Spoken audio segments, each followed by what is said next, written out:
Қазір жаһандық бәсекелестік қарыштап, білім мен ғылым тағына мінген заман. Бұл ретте болашақ кілтін ұстаған жастардың дарын дағдысын дамыту мен лайықты білім беру мәселесі күн тәртібінде тұрғаны рас. Ал осы бағытта өзінің қарымды қызметімен көрініп жүрген дарынды балаларға арналған Жыланды мамандандырылған лицей-интернатын ерекше атап өтуге болады. Бүгінгі күн білім мен ғылымның салтанат құрған заманы, жаһандық бәсекеге қабілетті болу үшін Қазақстанның келешегі мол. Осы орайда мемлекет тарапынан білім сапасын арттыруда қарқынды жұмыс жасалып жатыр. Түрлі жобалар, түрлі бағдарламалар іске асыруда. Мамандандырылған лицей статусына ие болған білім ордасында барлық пән тереңдетіліп оқытылып, шәкірттердің шыңдалуына барынша жағдай жасалып отыр. Ауыл мектептеріне көп көңіл бөлініп жатыр. Соның бірі міне бүгінгі қаңтарда өткен жалпы білім беретін пәндер бойынша ауыл мектептеріне арналған олимпиада. Міне осы дүбірлі додада біздің мектебіміздің оқушысы топ жарып, жүлделі күміс медальді қанжығалады және сонымен қатар жоғарғы оқу орнының білім грантының иегері атанды.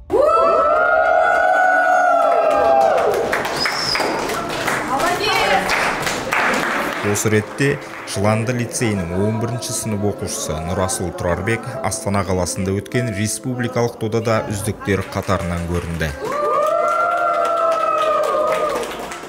Робототехника, программалау, цифрландыру, алгоритмдер құрастырып жасанды интеллектпен жұмыс істеуге аса қызығушылық танытатын жас жігіт осы бағытта республикалық кезеңде 2-ші орынды еншілеп, жоғарғы оқу орнына білім грантын ұтып алды. Мен жалпы өзімнің білім жолымды осы робототехникадан бастадым. Ең алдымен 7-ші сыныпқа келген кезде менің 11-ші сынып оқитын ағам осы робототехника саласына өзін тартқан еді. Ең алдымен әрине жетістіктер болмады бізде, әртүрлі жеңілістер де болды, бірақ та оған мойымай біз алдыға жылжыдық. Кітап бетін ақтарған ұйқысыз түндер, білімін жетілдіру жолында кеткен сан мың сағаттар. Бұның барлығы бүгінгі биігіне шығуына баспалдақ болды. Жалпы программирование дегеніміз, яғни программалау бізде робототехникамен салалас. Яғни бір-біріне ұқсас. Мен осы роботқа программа құру арқылы былай да программа жазуды үйреніп бастадым. Оны мен 10-ші сыныпта бастадым, шыны керек. Және де осы 10-ші сыныптан бастап мен информатика пәнінен олимпиадаға қатысып бастадым. Осы бағытта темірқазық жұлдызындай жол көрсетіп, жөн сілтеген пән мұғалімі Азат Жоралының да еңбегі ерен. Жаңағы робототехника және программалау туралы негізгі өтеміз. Соның ішінде бізде кейінгі кездер қосылған STEM деген нелер бар, ағылшыннан келген. STEM деген science, яғни ғылым, Т деген технология, Е деген education, яғни білім алу, М деген математика, яғни. Сол STEM деп сөйтіп аббревиатурасы бар. Ол жерде бізде жаңағы робототехника, программирование және инженерлік модульдардың барлығын балалар бірігіп игереді. Бұл сол игеру нәтижесінде балалар тек есептерді шығарып қана қоймайды, программаларын жазып қана қоймайды, сол жасаған программаларын роботқа жазып тексеріп көреді. Қай жерде қалай жүреді екен, мына программам қалай болады екен, қай жерде ақау бар екен. Яғни оны теорияны практикамен ұштастырады. Бірден нәтижесін көре алады.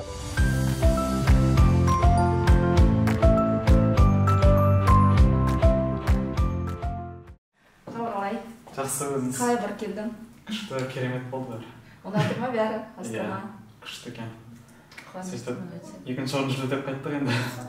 Мемлекеттік мүмкіндіктерден бөлек демеушілік көрсетіп жүрген қамқоршылық кеңесіне де ұстаздардың айтар алғысы мол. Ауыл балаларының білім сапасына назар аударып, осы шалғай ауылдан дарынды балаларға арналған мектеп-интернат салынуына мұрындық болған ауыл азаматтарының осы мектептің қамқоршылық кеңесіне үлкен алғыс білдіремін. Жалпы бұл жеңіс осы барлығының бірлескен ортақ еңбегінің жемісі.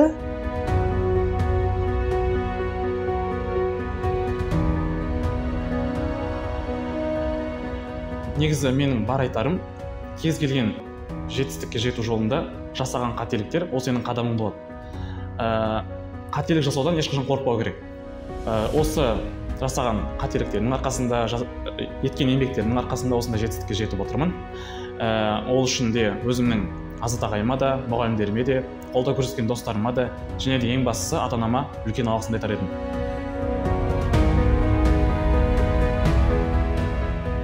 Жас жігіттің қарапайымдылығы бір төбе. Қасындағы жан достарымен жатақхананы мекендеп, бос уақытты зая кетірмеуге тырысады. Қолы босай қалса, достарымен болашақты талқылап, білімін жетілдіруге, ізденуге құштар. Осындай жастарға қолдау мен құрмет керек. Мінекей, бұл біздің жатақханамыз. Біз осы жерде тұрамыз, осы жерде ұйықтаймыз. Жан-жақтың балалары осы жерге келіп жиналады. Осындай жайлы әрі бәріне ыңғайлы жатақханада жатқанымызға біз өте қуаныштымыз. Жастай берген тәрбие жасқайыңды игендей демекші, бүгіннен бағытын нақтылай білсек, ертең қазақстандық жастар деген брендті қалыптастыруда алакөлдік өрендеріміздің үлесі орасан зор болмақ.